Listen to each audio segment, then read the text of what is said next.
Всем привет, друзья! Приветствую вас на канале Алекс 404. И что хотел сказать? И что? А вот что. У нас выходные, суббота у всех у нас, друзья. И время пришло покатать на велосипеде.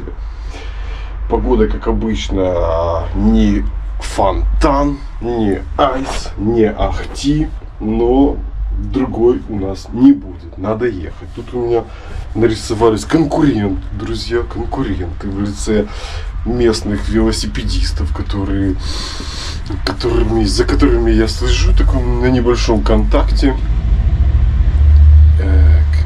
Приехал, да? Уехал, с которыми я вот двери закрывает.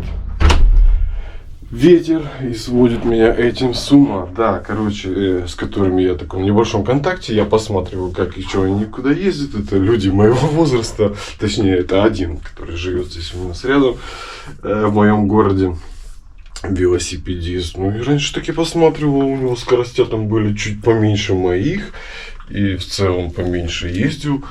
А сейчас я смотрю, он начал ездить по моему штреке. Я забыл, как это называется по-русски-то. Штреки это, по моему участку, отрезку велосипедному, на котором я езжу, по которому я чаще всего езжу, потому что там меньше людей, там более благоприятная обстановка, велодорожка, то есть мчи себе 50 километров, это минимум, ты вообще там практически никого не встретишь.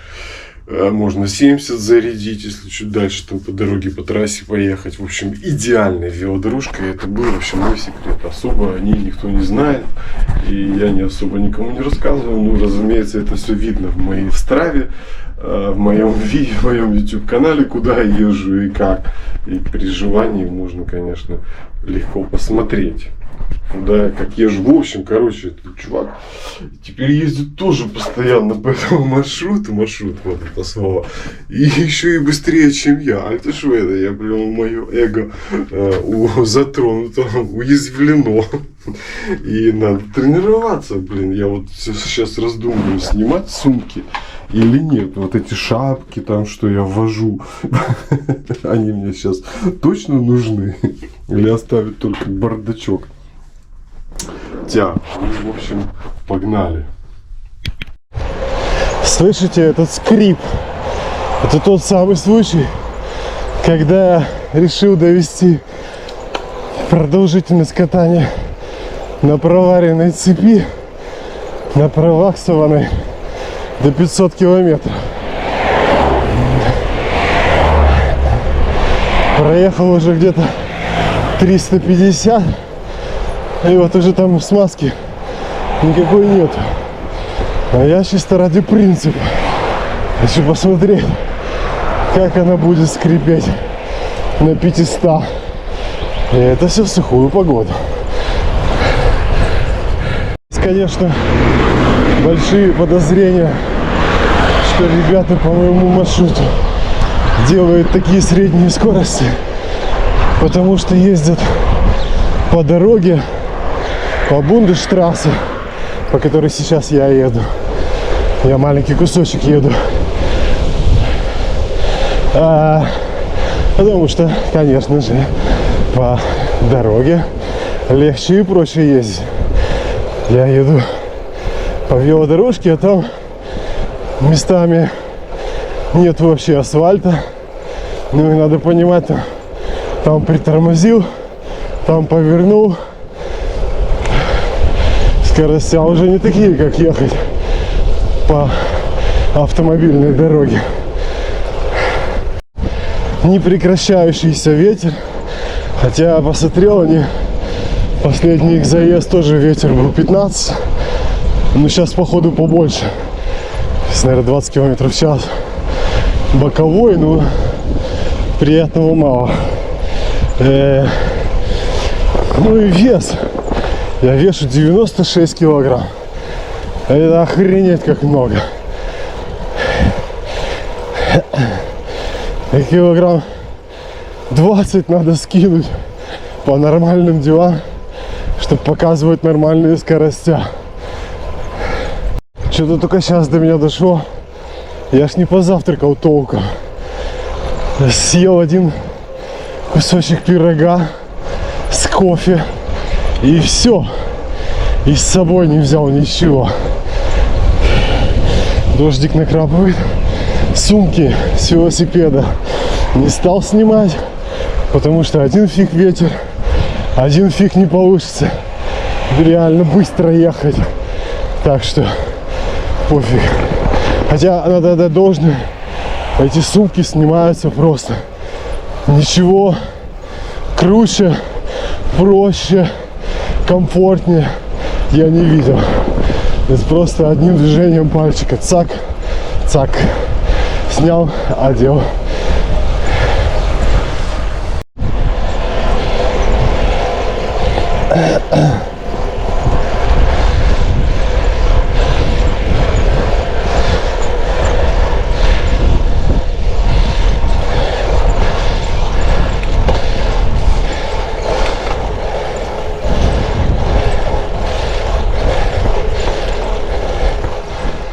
По традиции съемка горки. Нет ничего увлекательного в моих велопоездках, чем эта горка. Короче, друзья, сейчас будем общаться, да? Вспоминать, что было за прошедшую неделю. Ничего не было.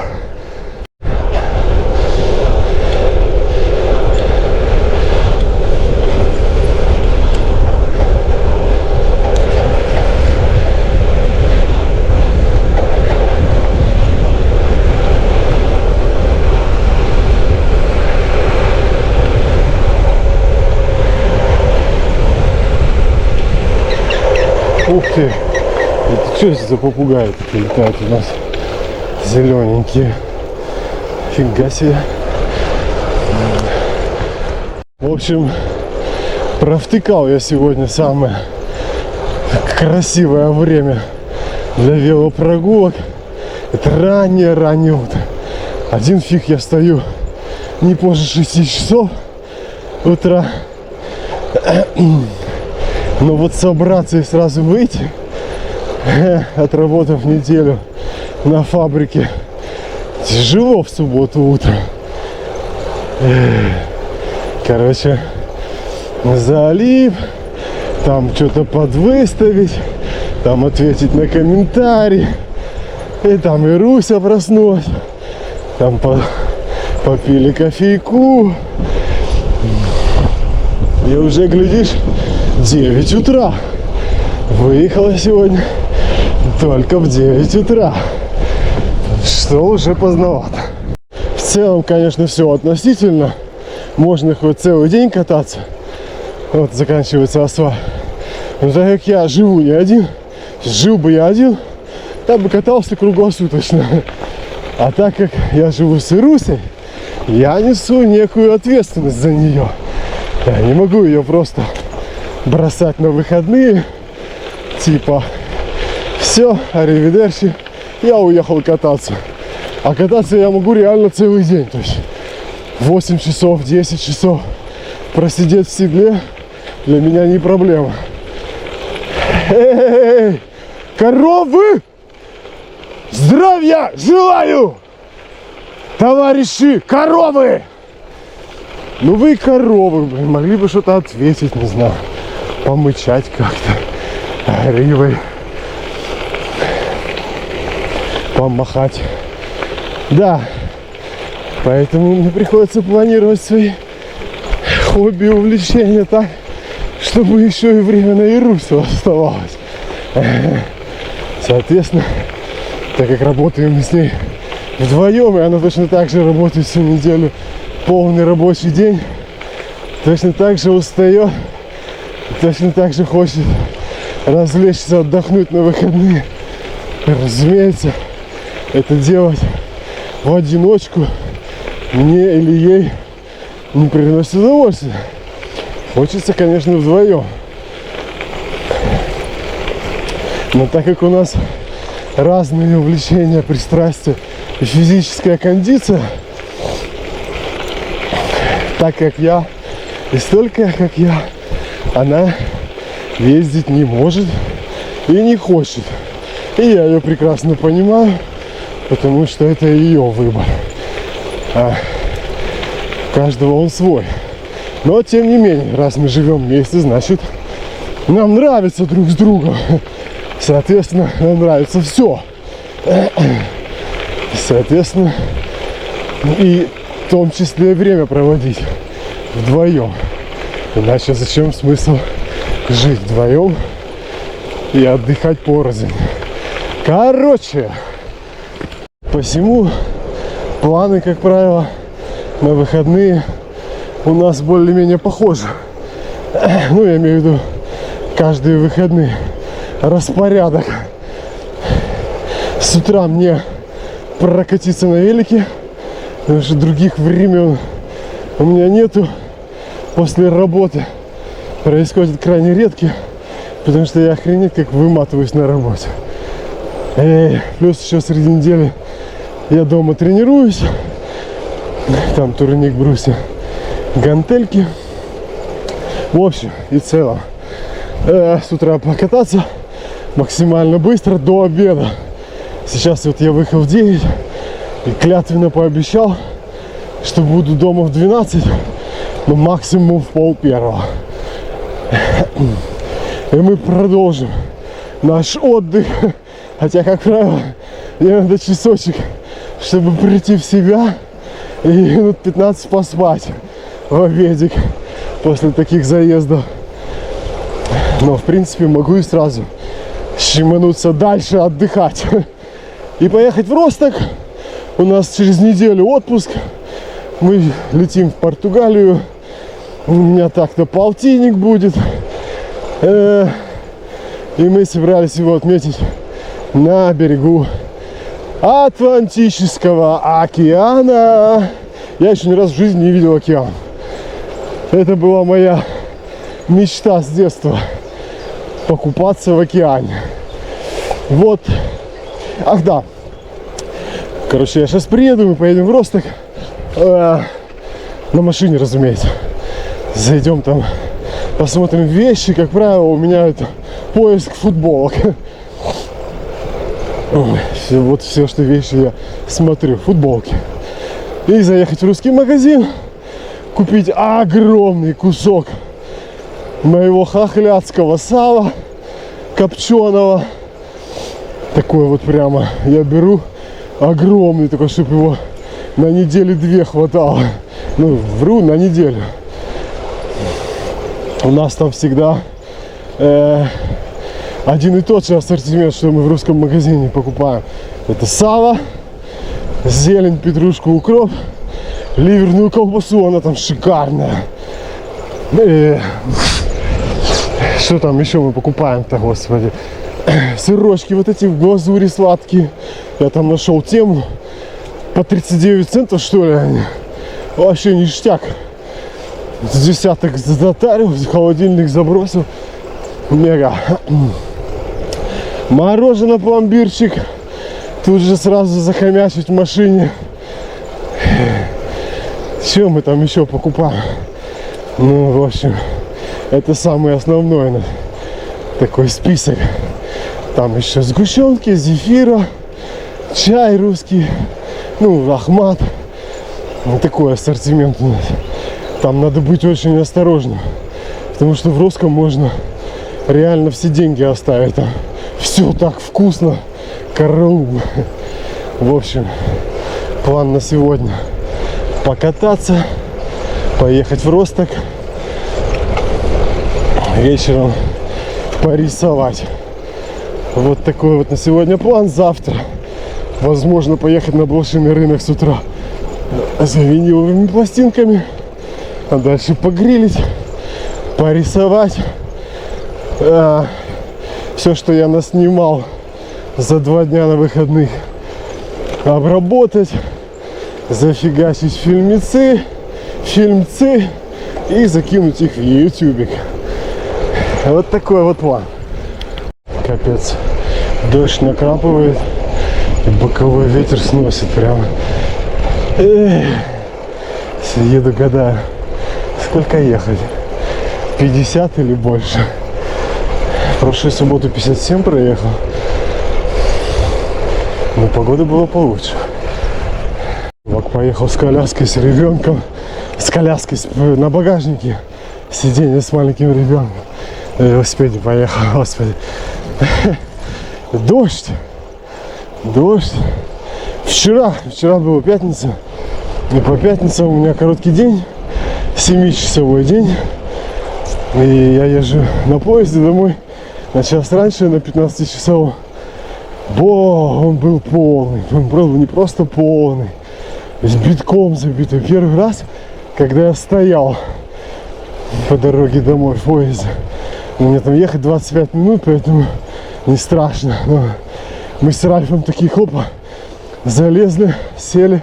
А там такие сиденья, которые, если велосипедов нету, в этом бирахе, где велосипеды ставятся в вагоне, и то ты можешь сидеть.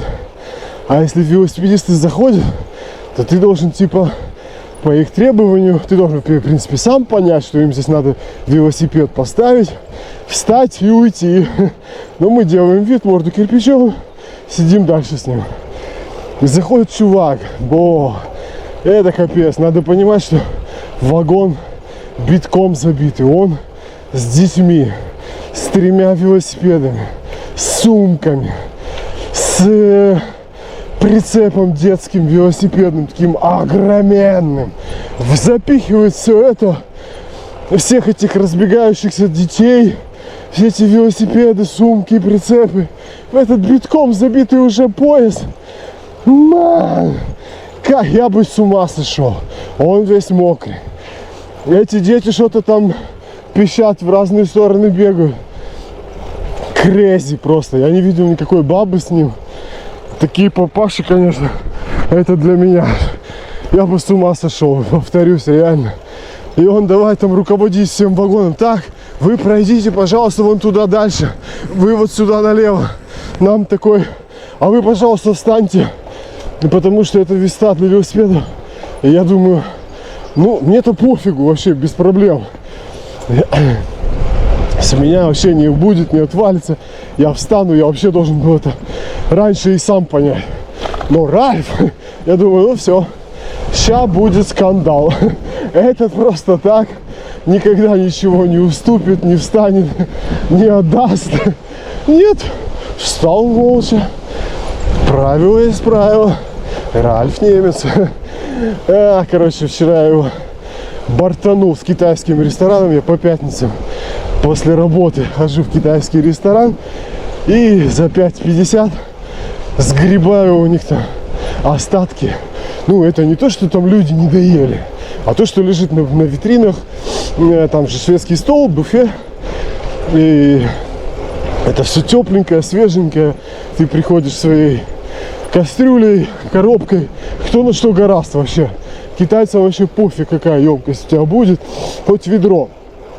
Просто, если ты будешь наглеть, их задача, они просто заинтересованы, чтобы смели все, чтобы это все не выкидывать. Это в обед. А у меня как раз рабочий день в пятницу заканчивается 14-15, а к ним можно заходить на эту акцию в 14:40, и она длится ровно 10 минут, до 14:50. А в 15:00 у меня уже поезд.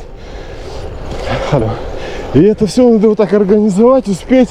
И это все вообще рядом. То есть у меня от работы до вокзала минут 7 на велосипеде.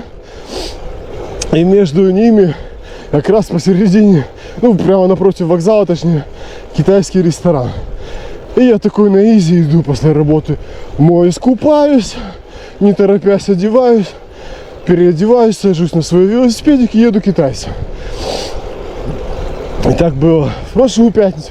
То есть по времени все так совпадает. Время, когда они это устраивают, время, когда заканчивается смена, когда приезжает поезд, только в пятницу. Да и в принципе мне и чаще и не надо. То есть как раз в неделю то, что надо. Я Ире говорю, походу в китайский ресторан я больше не ходок. Потому что туда сходить вдвоем это оставить 60-70 евро за раз. ты нажрешься от пуза до тошноты. Но то же самое я могу сделать днем за 5,50. Там более урезанный вариант, нету суши и креветок всяких. Но мясо там, вот это всего китайского, этого миллион видов всяких. И вечером за 6,50 ты можешь нагрести еще суши, добавок.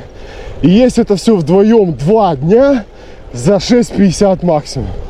А если в 2 дозы, то есть вдвоем по 6,50 на 13 евро, ты будешь это еще дня 3-4 есть. Короче, я говорю, я больше в китайский не хожу, потому что смысл, что там я нажрусь неплохо, что тут я нажрусь неплохо. Так тут-то, блин, 10 раз дешевле. Ну и в общем, были мы прошлую пятницу с Ральфом, я ему этого показал. Он, конечно, колхоз, там надо оплачивать в Эпи онлайн, PayPal или там кредиткой. Этот вообще ничего не может оплатить. Никак не онлайн, они если что-то покупают, онлайн не просят знакомых, потому что Ральф же боится, что у него с конта спишут все деньги. Ну, короче, колхозман. И он такой, оплати за меня PayPal. Я оплатил, мы все, пошли, набрали, успели на поезд. Ральф довольный. Да ну ладно. Вообще. И все. И такое потом неделю, ничего даже про это не вспоминал, ничего не говорил. Денег нету. И я ему там, я провтыкал его день рождения, говорю, у тебя же день рождения в июне было. Он такой, я помню за деньги, я тебе отдам. То есть он подумал, что я ему скажу сейчас. Ну, такой есть прикол, я так иногда шучу, что скажи, когда у тебя день рождения, я тебе подарю. Я говорю, да не надо, вон тебе подарок будет на прошедший день рождения. Он такой, не, нифига, я отдам. Ну, ладно. Но, блин, и не отдает. Неделя прошла, вообще такой тишина. Я думаю, ну окей, мне эти 5,50 вообще не жалко. Ну, как-то странно, конечно, ну, не проблема. Но, разумеется, второй раз китайский я за него платить не буду. Ну, то есть, окей, не отдал, ну, как бы ладно. Но еще раз тебя водить в китайский, еще раз за тебя платить, это уже перебор. Я не твоя тёлка, не твоя жена, не твой банк, чтобы спонсировать, не твоя маме. Как бы все.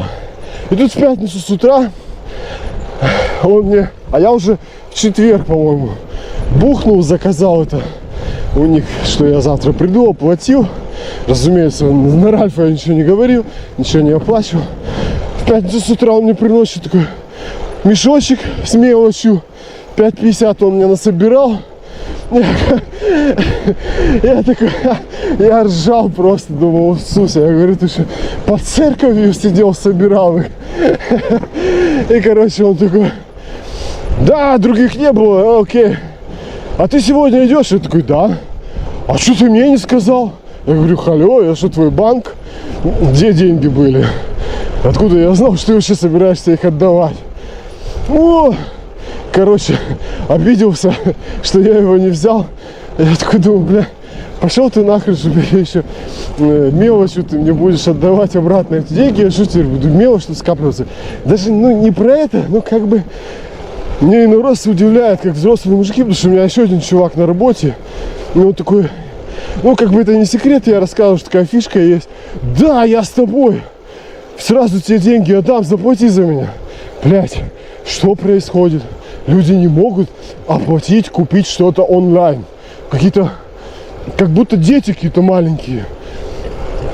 У меня сыр и так вот, надо все сделать, показать, за ручку привезти, оформить. Но она моя, я за нее несу ответственность, мне не тяжело. Это моя роль, задача. А когда какие-то взрослые мужики вот это не могут что-то организовать, это капец меня, блин, просто сводит с ума. Поэтому я думаю, все, до свидания, никого больше не говорю, никого не таскаю. Если вы даже оплатить сами не можете, то ходите голодные. В общем, набрал я вчера эту дозу, она у меня огромная. Я еще ее туда трамбовал. А, да, я такой вчера приезжаю на велосипеде в китайский, а у меня в телефоне как бы оплата, ее надо показать на входе. Они активируют, если ты идешь, то есть ты садишься за столик, ждешь, когда последние посетители с ресторана уйдешь, и накидываешься, они типа приглашают, вы можете пройти. И мы такие все банды, как правило, 8-12 человек, больше я пока не видел. Идем все культурно и набираем себе. Кто с чем приходит, реально. Кто с миской, кто с кастрюлей. И китайцам вообще пофиг, им просто лишь бы это все забрали. А там, если вы придете с ведрами, то как бы сами зель-бешур, сами виноваты, вам самим не хватит. А там решайте и сами, как вы хотите, сколько брать. У меня такая стеклянная доза. Вообще литра на 2, наверное. Большущая. Я ее прямо вчера утрамбовал, будь здоров. И все это, да, за 5 минут успел. И прихожу, я такой, показываю телефон. Блин, телефон на работе забыл. В шкафу, в раздевалке. Я на велосипед. Прыгаю, возвращаюсь на работу. Забираю телефон. Надо понимать, что у меня и проездной тоже онлайн. Я его показываю в поезде, в телефоне. И без телефона у меня никуда. Плюс выходные. Я вот сейчас на велосипеде езжу. У меня на телефоне Strava. У меня на телефоне музыка. Я без телефона уже никуда. В общем, по-любому надо возвращаться. Вернулся. Лечу обратно. Опоздал на 5 минут, залетаю. А я такой, я говорю, еще не успеваю. Да, типа, конечно, стресс. А еще мои эти бродяги, которые пришли за халявой, еще сидят все, ждут, пока уйдут посетители. И что-то как-то даже еще какие-то посетители сидели, нам сказали, типа, фас, можно. Мы погнали, я думаю, нормально. Люди сейчас выкинули, тут сидят 70 евро, там 2 женщины сидела. А мы тут банда вот эти жадюк, эти ведра набираем себе.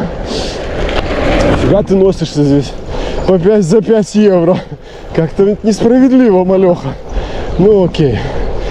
Я такой думаю, блин, сейчас поезд не успел. Я, разумеется, поезд еще опоздал на 15 минут. Это же Deutsche Bahn. Здесь ничего вовремя в Deutsche Bahn никогда не ездит. Так что нормально. Еще пришел на вокзал. Ральф стоит такой. Да. Поезд опаздывает. Такой, я взял вилку. Давай сейчас будем в поезде есть. Ага. Я говорю, такая, аж. Ох, ребята, смотрите, какая птица. Видите? Ищет жертву. Хищная птица. Они же выйдут там за 100 метров или за сколько. Очень хорошо видят эти хищные птицы. Что хотел сказать? Покупайте велосипед, садитесь на велосипед. Это лучший отдых, который есть вообще. Происходит это вентиляция легких, насыщение мозга кислородом и просто эйфория всегда.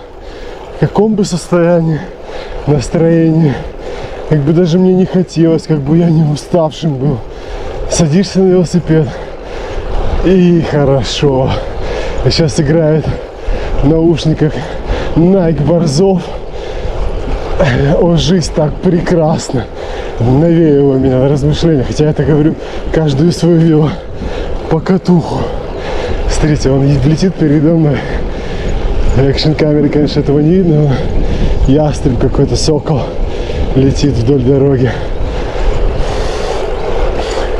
И это кайф. Нет ничего кайфовее.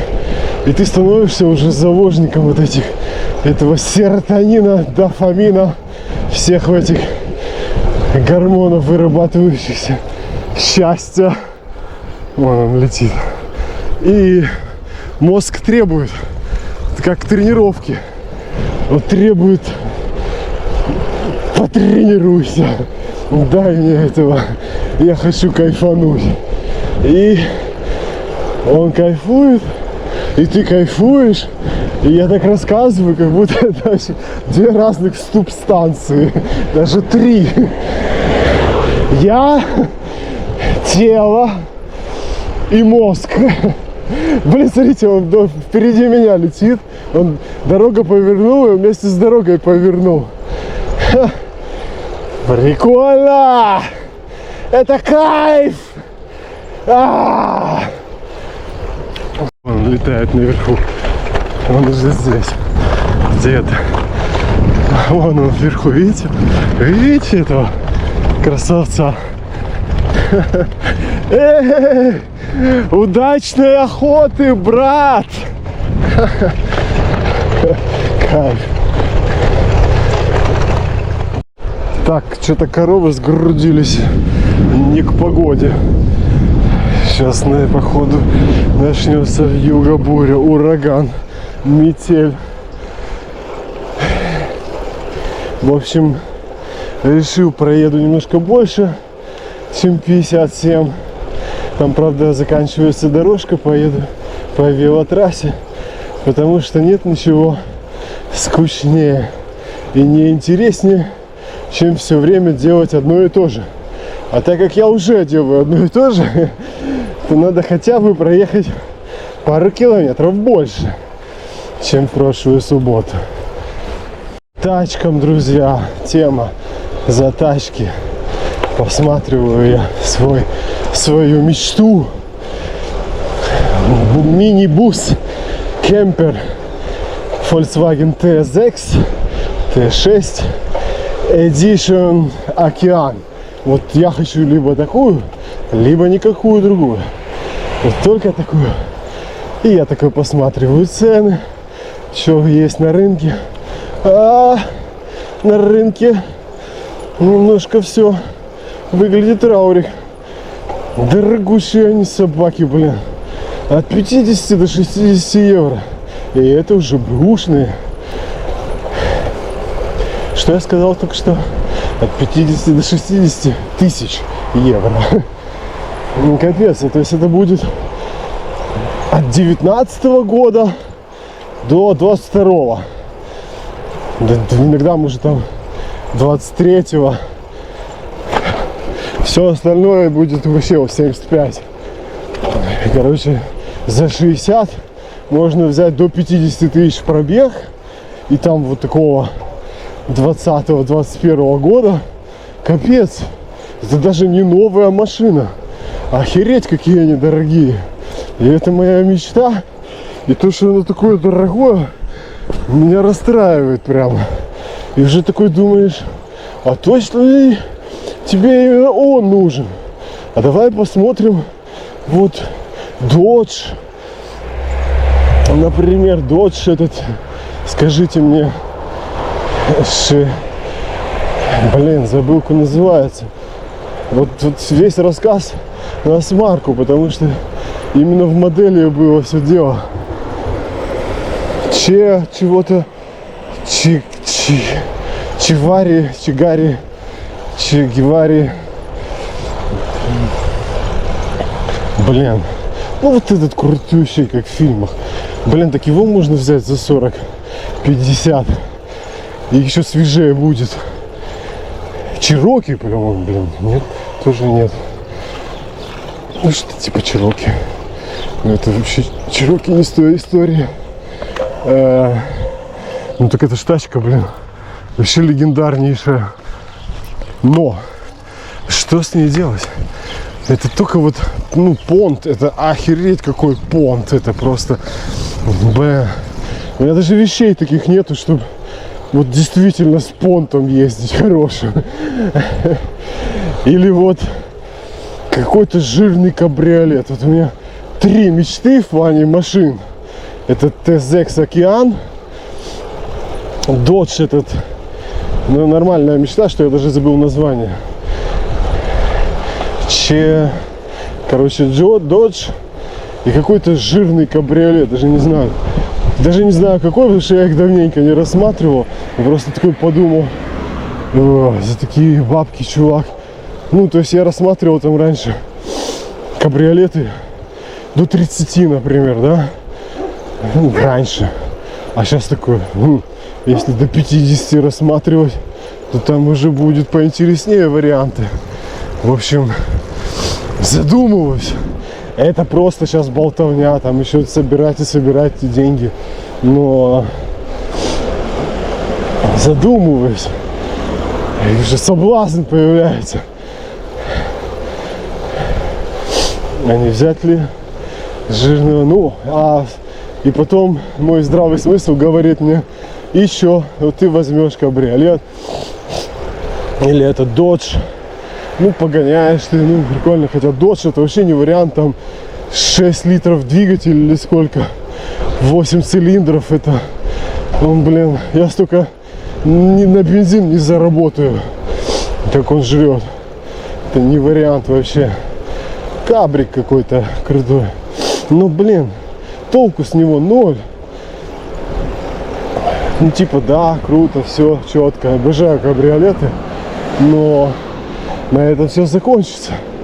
Ты не снимешь с ним никакой контент, ты никуда с ним не поедешь, господи, ты не такого мне. Надо здесь переехать дорожку, приедь уже. И другое дело кемпер. Но тут следующая проблема, что ты всегда работаешь. В принципе, у меня вон машина с велосипедным креплением. И насколько часто я на ней куда езжу. Езжу, но это редко. Ира еще реже. В кемпере, да, там можно готовить, там холодильник, там кровати, там можно спать, там отопление, там можно круглый год. Но все равно это только на выходные. Потому что все остальное время ты работаешь. В общем, а денег выкинешь, будь здоров. Это надолго. Короче, раздумываю. Но даже если и редко, но будет метко. То есть ты, поехал, переночевал. Это всегда контент. А в кабрике, какой контент? Понтанулся раз, другой. И все. Тема интересна. Шел дождик, пока легкий. Так, за Ральфа рассказал, за тачки рассказал, за жрачку рассказал. Что там у нас следующее еще по плану? Винил и компакт-диски. За Джо Кокера в прошлый раз рассказывал. Что нового? За Безе Энкельс я тоже рассказывал. Вон еще, смотрите, хищная птица летает. Орел, сокол. Не знаю, кто именно. И чем он питается, скорее всего, мелкими птицами и грызунами. И, в общем, через неделю я стану счастливым обладателем, по-моему, 5. Ира спрятала уже все пластинки и этого Безе Энкельса. Потому что это мой день рождения. Я даже не знаю, где она спрятала. И да, и я еще такой подумал, сейчас же полтинник, можно просить, что хочешь. А вот на то, что вот самому жаба давит себе купить, можно сейчас у Ируси заказать. Такой подумал, кино. Хочу кино, Цоя, Караул, как и Алису, старые альбомы. Посмотрел цены, это просто космос. Черный альбом. Вообще там по сотке. Алиса, Шабаш очень хочу иметь. Тоже, космические цены. Надеюсь, я заберу свои, когда буду в Одессе. У кореша своего, которому я оставил все эти пластинки. И черный альбом. И Алиса, Шабаш. Причем с подписью Кинчева. Думаю, что еще? Дельфин. Я торчу с дельфина. Из АТЛ еще. Но АТЛ тут вообще не оторвать нигде. В Германии. А кино Алису можно, но по каким-то космическим ценам. Можно в Украине покупать на онлайн-площадках. Но это такие заморочки. Плюс дойдет, не дойдет. Короче, тоже такой себе вариантик. В России все вообще закрыто, этот мешок. И на Озоне есть интересные предложения, но они уже все, в Европу не отправляют. Короче, а дельфин есть в Амазоне. В eBay нету. В Амазоне прямо я альбомов 5 нашел. По 20 евро каждый. Ну, на день рождения можно себе позволить. Я бы хотел, конечно, очень собрать все альбомы дельфина. Я просто... Дельфин — это мое все. Это моя совесть. Остатки ее. Без дельфина я буду никем вообще. Короче, посмотрел я, что ситуация с дельфином на eBay. И альтошведы, мальчишникам он завались. По 4-5 евро компакт-диски в хорошем состоянии. И дельфина я оторвал за 4,06 с бесплатной доставкой.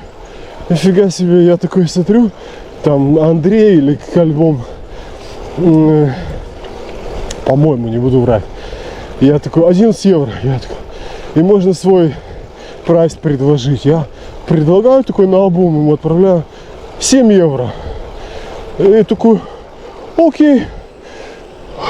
И уже в eBay такая система. Я вообще как-то все время про это забываю, хотя знал раньше, что если ты прайс форшляк отправляешь, ну просишь, типа, предлагаешь свою цену, и продавец соглашается, подтверждает ту цену, то ты как бы уже автоматически купил. Хотя я, как по мне, я просто спросил. И мне приходит извещение: оплатите 7 евро. И тут же высвечивается реклама такого же альбома в таком же состоянии за 4 евро. А там 7, плюс еще доставка 10. Я такой, о-о, покупаю это за 4 и тот за 10. Отправляю, ну, продавцу, что не хочу его покупать, хочу обрехен. Короче, он согласился, хотя мог не согласиться. И было бы у меня 2 альбома зачем-то. В общем, дельфина я бы тоже дельфином разжился бы по поводу юбилея. Кингдом. Дождь. Мать, холодно. Стало холодно. Дождь пошел. Еще на Discount, как эта платформа вообще называется, я забываю, Discount, там каких-то много этих согласных букв, Discount, что-то там такое, Discount.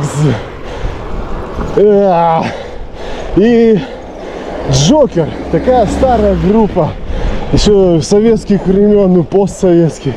Джокер, она у меня тоже есть, но она пока в плену в Одессе, и не факт, что ее получится высвободить. Но я обожал эту пластинку. И в eBay я нашел, продает чувак там 12-13 евро, плюс там доставка 6 евро. В общем, обойдется под 20 евро. И посмотрю, думаю, в этом дисконте пластинки. Опа, какой-то француз. Как-то эти же пластинки, они же по всему миру эмигрируют вместе с людьми, которые вот с постсоветского пространства. Они же их берут с собой, покупают, везут, перевозят, пересылают. И, в общем, эти пластинки путешествуют по всему миру. И вот так она как-то оказалась у какого-то француза, у которого там в магазине, по-моему, 60 тысяч наименований компакт-дисков и виниловых пластинок. Джокер там такой у него за, 6 евро или 5 евро. Потом он скинулся, я положил себе в избранное. В этом в избранном у меня эта пластинка лежала год, наверное, на eBay. И я все такой жаба дать, по идее у меня такая есть, но хочется уже иметь ее. Она сейчас не со мной. Короче. И тут я в этом дисконте. Прикольно, когда ты не знаешь, как это выговаривать. Положу тоже себе в избранное, в корзину. И тут он еще сцену скидывает, там вообще 3.04 или 4.03, что-то такое. Но у него типа правило, надо заказать пластинок не меньше, чем на 15 евро. Я такое еще там у него понаходил, по 3, по 4 евро. Там Азия, двойной альбом, еще какой-то N-Beat, вообще прикольный. Правда, это кот в мешке, потому что там непонятно, что с конвертом. Еще там Брюс Спрингстин, или как его там. В общем, понакидывал там вообще нормальных вещей. Оплатил ему на 18 евро, получилось 5 пластинок вместо одной в eBay. Вместе с доставкой 5 пластинок. Перевел ему PayPal. Приходит, мне возвращается 6,92, потому что Азия уже продана, вот это продано. Я такой, ну ладно, баба с воза кобыли легче. Я и так это в нагрузку все брал. Ну блин, уже прошло недели 2-3, пластинок все еще нету. Не знаю вообще, Франция не так далеко, по идее. И вообще сколько ждать? Но то, что он вернул деньги, половину, как бы обнадеживает, что все по-честному. Если бы он хотел кидануть, смысл ему кидавать на пол суммы, кидать так на все бабки уже. Так-то логиш, правильно? В дождь мне ни хрена нельзя болеть, потому что у меня через неделю в отпуск, а меня на работе еще очень не любят, когда люди берут больничные перед отпуском или после отпуска. Потому что это выглядит вообще некрасиво, когда люди устраивают себе длинные отпуски. А когда ты действительно заболел, и это, короче, одно на одно. Мало того, что отпуск подвергаешь опасности, плюс на работе будет косо смотреть, разговаривать. Мне болеть нельзя. Вот один и тот же вопрос. Где этот ветер в спину?